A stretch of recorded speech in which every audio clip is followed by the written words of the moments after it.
Bonjour à tous, c'est Foulosas pour l'épisode 7 du Copa Tribute Challenge avec le Stade de Reims. Alors épisode un petit peu particulier aujourd'hui, puisqu'il s'agit d'un épisode axé sur le débrief de la pré-saison. Donc on va regarder un petit peu ce qui s'est passé pendant toute la pré-saison, parce qu'on est le 29 juillet 2016, donc on a les jours de match, jour de premier match de la saison, donc on jouera donc à domicile contre les Chamois niortais. Et cet épisode-là va être axé sur ce qui s'est passé sur la pré-saison avec le Stade de Reims, pour vous montrer un petit peu les effectifs, comment ils ont bougé, que je vous présente un petit peu le staff aussi comme il a bougé, et que je vous présente la tactique telle qu'elle a évolué, parce qu'on a pu voir dans l'épisode 3 la construction de la tactique. Avec les différents matchs amicaux, il a pas mal évolué, avec les transferts également.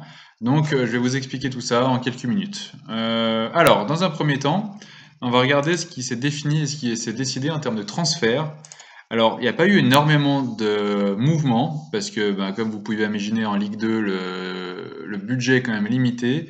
Donc, on a eu un départ, on a Alexis Peget qui est parti pour 550K, qui est parti à Athènes, de mémoire. Non, bah non, justement, alors c'est qui est parti en Suède, dans un club suédois, de D1 suédoise, qui joue d'ailleurs le haut de tableau, hein, il me semble bien, quoique pas tant que ça. Donc il est parti dans un club qui joue dans le milieu de tableau suédois. Donc il était sur la liste des transferts à partir du moment qu'on a pris l'équipe. Donc j'ai continué à vouloir le vendre. J'en ai tiré un prix correct. Bon, il était évalué à 750, je l'ai vendu 550, mais bon, ça me va. C'était un milieu qui est récupérateur et j'avais énormément de milieux récupérateurs, donc j'en avais pas forcément l'utilité. Et en arrivée, j'ai deux arrivées, alors un transfert et un prêt.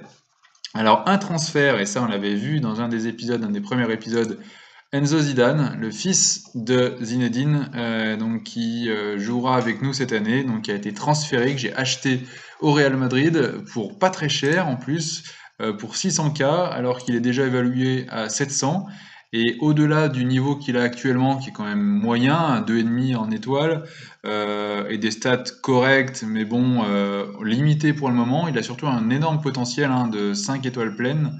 4 étoiles pleines et 5, donc je vais le faire évoluer le plus possible pour qu'il ait le plus possible de bonnes stats.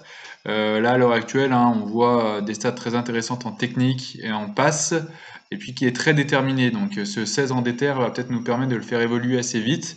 Donc cette année, je vais l'utiliser pour le moment en rotation, parce que je pense qu'il manque encore un petit peu de maturité, mais je vais le faire énormément jouer quand même, rentrer presque à tous les matchs, ou en fonction de l'état de forme de mon MOC titulaire. Mais en tout cas, voilà, c'est un premier recrutement et je suis assez content. C'est toujours sympa d'avoir Enzo Zidane dans son effectif. Je sais qu'il y avait énormément de joueurs et de clubs de Ligue 2, pardon, qui le voulaient aussi. Donc au moins, il est chez nous, il n'est pas ailleurs et c'est toujours ça de prix. Et deuxième recrutement en prêt.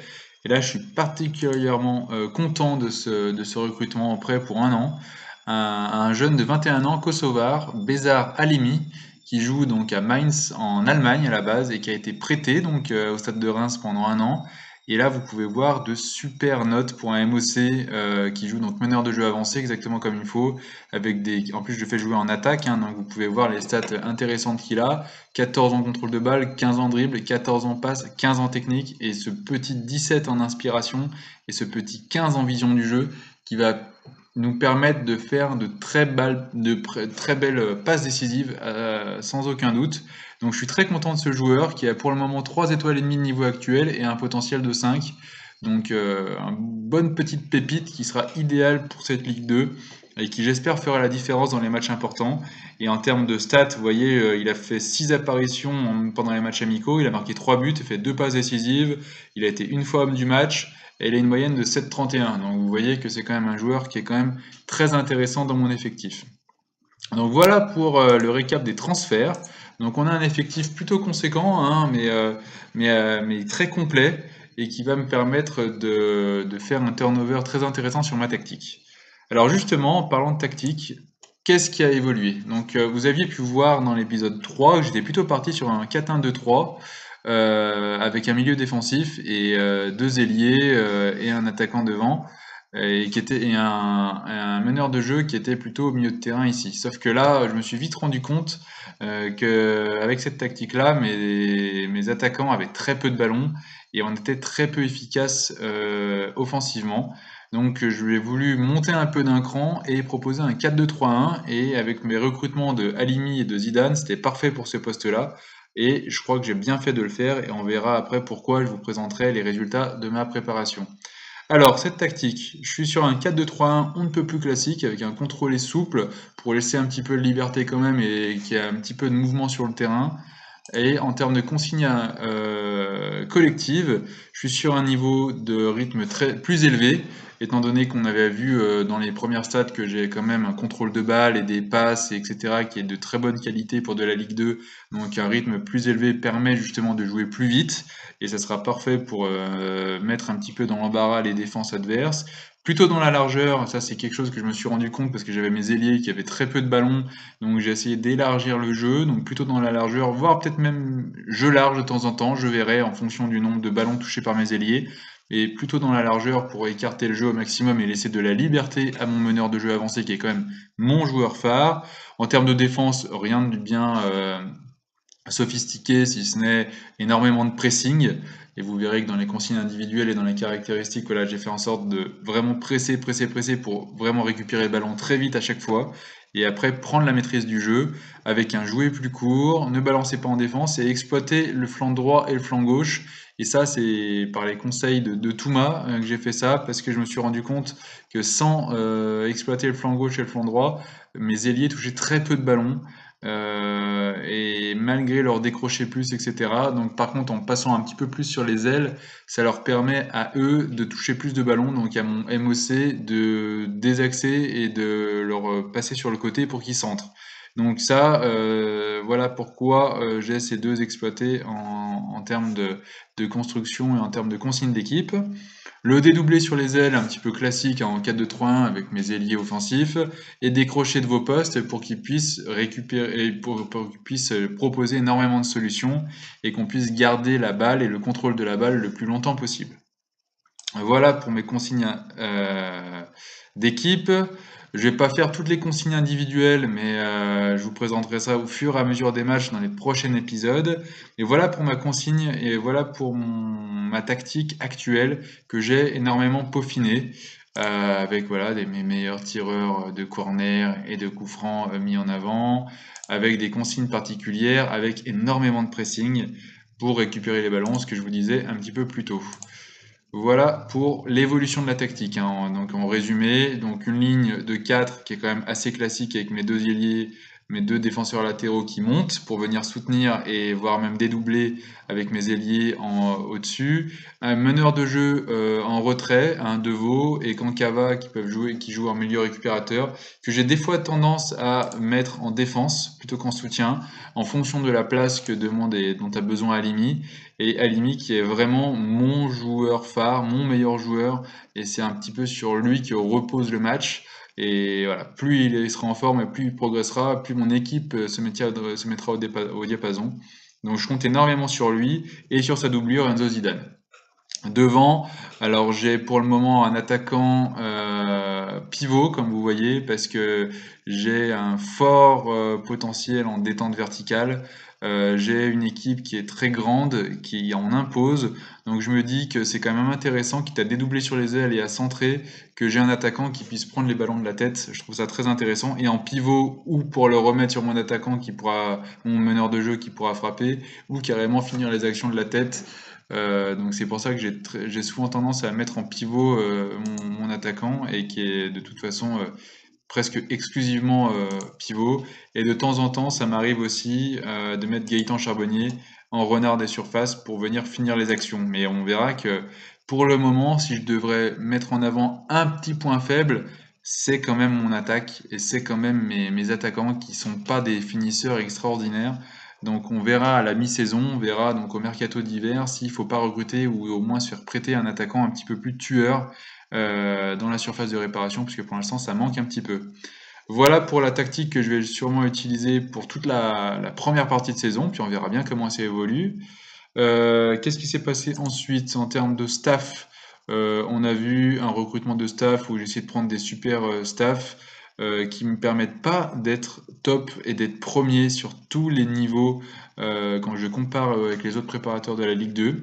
ce qui est un petit peu étonnant, mais voilà, je suis quand même deuxième, à la limite d'être premier sur tout ce qui me manque. Voilà, vous voyez, sauf en termes de gardien, je suis troisième, mais sinon je suis deuxième en physique, je suis deuxième en mental, je suis deuxième en technique et je suis deuxième en préparation tactique et de très très très peu. Je pense qu'ils ont fait des recrutements aussi. Donc bon, ça ira très bien pour le moment. Les recruteurs, je suis au top évidemment. Et en termes de kiné, je suis pas au top, mais pareil, je suis deuxième. Donc on va dire que je suis quand même dans les meilleurs staffs de Ligue 2. J'ai quelques réajustements à faire au fur et à mesure, mais je pense que je les ferai au fur et à mesure de la saison. Je m'attarde pas trop là-dessus pour le moment. Voilà pour le résumé de l'effectif, de l'entraînement, des transferts et du staff. Et pour finir, un petit récap des scores des matchs de pré-saison. Alors, voilà pourquoi j'ai changé de tactique, parce qu'on a très mal démarré un match amical où j'avais de très mauvaises statistiques et de très mauvais résultats, hein. Un nul, trois défaites pour les quatre premiers matchs, contre des clubs qui étaient pourtant, on va dire, ou à notre portée ou du même niveau que nous. Donc c'est pour ça que j'ai voulu faire évoluer la tactique. Et là, par exemple, pour prendre les stats du Slavia Prague, qui est le match qu'on a pu passer, qu'on a pu faire ensemble dans l'épisode 5 ou 6 de mémoire, j'avais quand même un gros problème en termes d'attaque d'efficacité offensive. Donc, on voyait dans les stats que j'avais la possession, mais en comparant quand même 7 tirs contre 13, 3 tirs cadrés contre 6, et au final, qu'est-ce qui s'est passé? Bah, j'ai perdu, malgré le fait que j'ai loupé un penalty, mais bon, j'avais la possession, c'est ce que je voulais, mais ça se traduisait pas devant le but, donc j'ai voulu essayer de faire monter d'un bloc, et c'est pour ça que je suis passé en 4-2-3-1. J'ai commencé en 4-2-3-1 à partir de ce match-là, que j'ai perdu, mais bon, c'était le premier match, donc je me suis pas trop inquiété, d'autant plus que voilà, du coup, j'avais la possession, et mon nombre de tirs a augmenté, et là, c'est mon nombre de tirs cadrés qui était un petit peu scandaleux, donc ça m'a pas trop inquiété, et à partir de là, mon jeu a commencé à se mettre en place. Donc certes, c'était contre une plus petite équipe que moi, mais tout de suite, ça s'est traduit avec de la possession très forte, énormément de tirs cadrés qui doit encore progresser, donc je vais faire bosser mes attaquants en attaque, hein, pour qu'ils soient plus efficaces devant et qu'ils tirent mieux. J'ai fait un très bon résultat contre l'Ajax, qui est quand même pas n'importe qui. J'ai fait jeu égal contre l'Ajax, un partout, bon, avec un but fabuleux de Dolberg, comme il a le secret, même en vrai. C'était assez dingue ce but qu'il m'a mis d'ailleurs. C'était un résultat où j'ai pas eu à rougir. Un partout contre l'Ajax, ça donne des forces et ça donne envie de continuer. Alors je vais vous montrer le petit but de Dolberg parce que sincèrement il vaut le coup. Alors c'était voilà, un petit décalage de Singraven et voilà, la petite balle de Dolberg qui va dans la lucarne opposée. C'est assez dingue. Hop, paf, le petit piqué du gauche dans la lucarne opposée, voilà, ça donne une idée du but qu'il m'a mis. Donc voilà, pas de regret sur ce 1 partout contre l'Ajax. Après, j'ai voulu travailler et faire travailler mes attaquants, donc j'ai joué contre Boulogne-Billancourt, hein, qui est un club juste à côté de moi chez moi, où j'ai gagné assez facilement avec une possession de balle, avec un nombre de tirs cadrés, et un ratio tirs cadrés et tirs non cadrés qui commençait à se resserrer, donc du mieux. Et le dernier match intéressant contre le FC Nantes, où pareil, un club de Ligue 1, mais franchement, on les a dominés de la tête et des épaules, pratiquement 60% de possession, 17 tirs, 7 cadrés, versus 8 et 4 et 41% de possession, sauf qu'on fait un partout avec un vieux but à la 92e, mais bon, voilà, c'était pas grave. Dans le jeu, ma tactique était bien en place. Donc oui, il y a eu ce manque de concentration à la 92e. Donc il faudra faire attention pendant la saison, mais c'était rassurant. Et un dernier match, et toujours moi les derniers matchs amicaux contre une toute petite équipe. Pareil, je me suis fait plaisir en termes de possession, en termes de nombre de tirs. Je me suis pris un but quand même, mais bon voilà, c'est toujours des petits problèmes de concentration de ma défense. D'autant plus que à la 67e, j'avais commencé à faire tourner, à mettre une équipe un petit peu plus bis, on va dire, d'une certaine façon. Donc pas de crainte particulière sur ce côté-là. Et maintenant, place au premier match contre Niort, contre les Chamois Niortais pour ce premier match de la Dominos League 2 et qu'on verra donc dans l'épisode 8 de ce Copa Tribute Challenge. Donc voilà pour cet épisode, j'espère qu'il a été court et qu'il vous a plu, j'espère que vous avez pris justement compte tout ce que j'ai dit et que cet épisode vous a plu et que vous reviendrez pour les suivants. Donc merci à tous, à très bientôt pour l'épisode 8 et pour le début de cette saison de Ligue 2. À bientôt, c'était Full Audace, salut.